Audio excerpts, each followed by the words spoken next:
Hello, welcome to day 2 of our Turkey trip. നമ്മൾ Airbnb ഒക്കെ checkout ചെയ്ത് രാവിലെ തന്നെ യാത്ര സ്റ്റാർട്ട് ചെയ്തിട്ടുണ്ട്. ഇന്ന് നമ്മൾ പോകുന്നത് ഒലു ഡെനീസിലോട്ടാണ്. അഡ്വഞ്ചറസ് ആയിട്ടുള്ള ഒരുപാട് ആക്ടിവിറ്റീസും സ്കൂബ ഡൈവിങ്ങും പാരാഗ്ലൈഡിങ്ങും ഒക്കെ ഉള്ളൊരു പ്ലേസാണ്.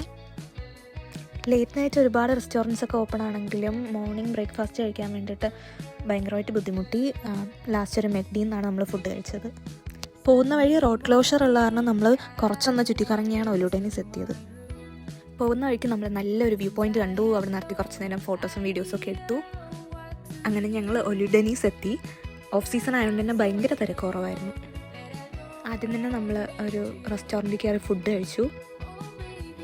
നമ്മുടെ നാട്ടിൽ ബറോട്ടയും ബീഫും കിട്ടുന്ന പോലെ ടർക്കിയുടെ ഏത് മുക്കിനും മൂലയ്ക്കും പോയാലും കിട്ടുന്ന ഒരു മെയിൻ ഐറ്റമാണ് കെബാബ്. ഓഫ് സീസണിൽ പോകുമ്പോഴുള്ള മെയിൻ ഇഷ്യൂ എന്താണെന്ന് വെച്ചാൽ ഗ്രൂപ്പ് ആക്ടിവിറ്റീസ് ആയിട്ടുള്ള ലൈക്ക് സ്കൂബ ഡൈവിങ്ങും കാര്യങ്ങളൊന്നും അവർ ചെയ്യില്ല. ഇവിടെ നമ്മൾ അഡ്വഞ്ചർ ആക്ടിവിറ്റീസ് ഒക്കെ ചെയ്യുന്ന ഒരു ടീമിനെ കോൺടാക്ട് ചെയ്ത് നമ്മൾ നാളെ പാരാഗ്ലൈഡിങ് ബുക്ക് ചെയ്തിട്ടുണ്ട്.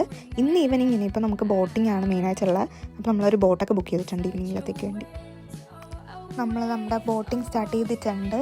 നമുക്കിന്ന് കവർ ചെയ്യാനുള്ളത് ബ്ലൂ കേവ്സും ബട്ടർഫ്ലൈ വാലിയും ആണ് മെയിനായിട്ട്.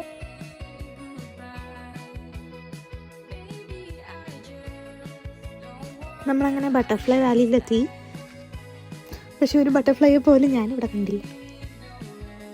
ഓഫ് സീസണിൽ പോകുമ്പോൾ ഒരു ഗുണം എന്താണെന്ന് വെച്ചാൽ നമ്മൾ എവിടെ പോയാലോടൊക്കെ നമ്മൾ മാത്രമേ കാണൂ. അതുകൊണ്ട് തന്നെ ഈ ഐലൻഡ് ഫുൾ നമുക്കൊരു പ്രൈവറ്റ് ഐലൻഡ് പോലെ ഉണ്ടായിരുന്നു. അങ്ങനെ ഞങ്ങൾ കുറച്ച് ടൈം സൺസെറ്റൊക്കെ എൻജോയ് ചെയ്തു, കടലിൽ ഇറങ്ങി. എന്നിട്ട് നമ്മൾ തിരിച്ചു പോവാണ്. നമ്മുടെ കൂടെ ബോട്ടിലുണ്ടായിരുന്ന പയ്യൻ നല്ല ഫ്രണ്ട്ലി ആയിരുന്നു. അങ്ങനെ അവൻ ബോട്ട് ഓടിക്കുന്നത് എങ്ങനെയെന്നൊക്കെ നമുക്ക് പറഞ്ഞു തന്നു. അങ്ങനെ ലൈഫിൽ ആദ്യമായിട്ട് നമ്മൾ 3 പേരും ബോട്ട് ഓടിച്ചു ഗൈസ്. ഓഫ് സീസൺ ആയതുകൊണ്ട് തന്നെ റൂംസും ഒന്നും അവൈലബിൾ അല്ലായിരുന്നു എയർബിഎൻബിയിൽ. അങ്ങനെ നമ്മൾ ഫൈനൽ നോക്കി റൂം സെറ്റ് ആയിട്ടുണ്ട്. അങ്ങനെ നമ്മൾ തിരിച്ചെത്തിയപ്പോഴത്തേക്കിനും അത്യാവശ്യം നൈറ്റ് ടൈം ആയിട്ടുണ്ടായിരുന്നു.